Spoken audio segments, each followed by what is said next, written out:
Ukrainian armed forces destroy 120 Russian tanks in Kherson region on horrific counterattack. Over the past 2 weeks, more than 1,800 Russian soldiers have been destroyed, 2 planes and 2 helicopters have been shot down. More than 120 tanks, more than 130 artillery systems, and more than 20 multiple rocket launchers were destroyed. As of September 12th, the front line in southern Ukraine has advanced 12 kilometers, and more than 500 square kilometers of the occupied territories of the south have been liberated. This was told by Major General of the Armed Forces of Ukraine Dmitry Marchenko. According to Marchenko, thanks to the successful planning of the South Operational Command, the Ukrainian military liberated 13 settlements in the occupied south. Over the past 2 weeks, more than 1,800 Russian military personnel have been destroyed, 2 aircraft, 2 helicopters have been shot down. Over 120 tanks, more than 130 artillery systems, and more than 20 multiple rocket launchers have been destroyed.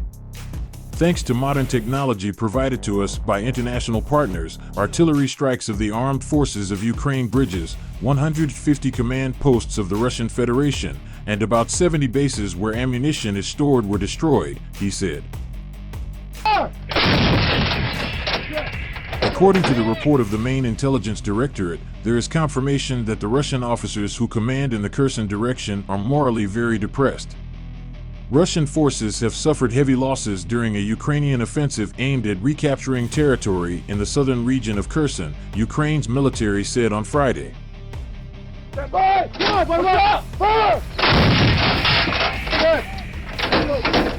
The enemy suffers quite significant losses, a spokeswoman for the Ukrainian military in the south said.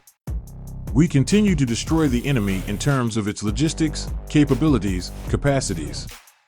Ukraine's attacks have degraded the Russian army's logistics networks to such an extent that calling up reserve forces has become impossible, she said.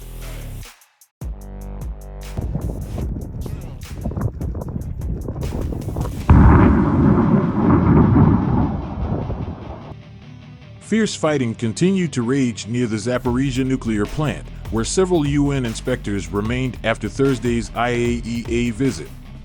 Pressure on Russian troops in southern Ukraine deepened over the weekend as Ukrainian forces carried out attacks on Russian military strongholds, targeted sites used by local officials loyal to the Kremlin, and continued to attack supply lines for thousands of Russian troops on the west bank of the Dnipro River.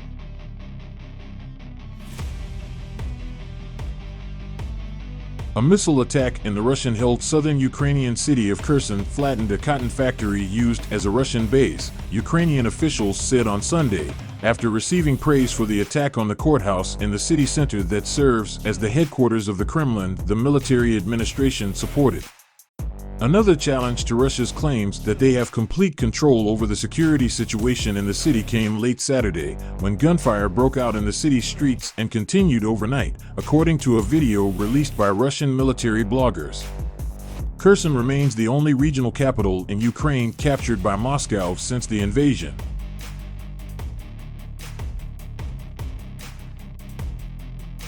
Ukraine has been pushing for a counteroffensive in the south for weeks, trying to weaken Russian fighters and force them to surrender or withdraw.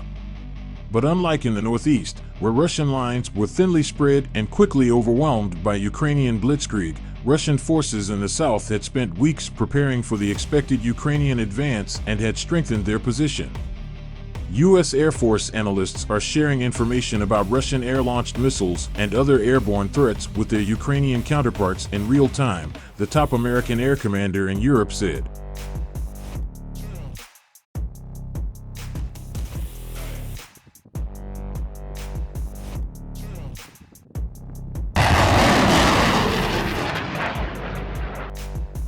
The officer, General James B. Hecker, said he speaks with Ukraine's Air Force chief about every 2 weeks, discussing requests for additional equipment, fresh intelligence, and the state of the air war.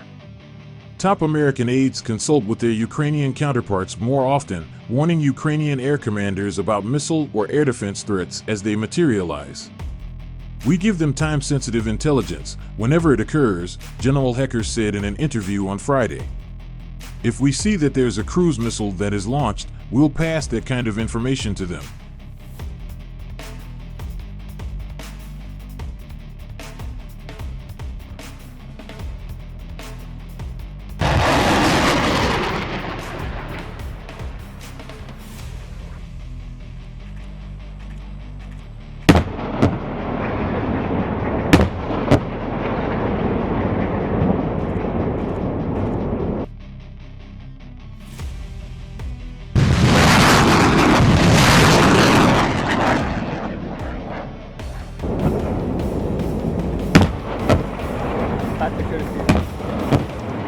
You got like more.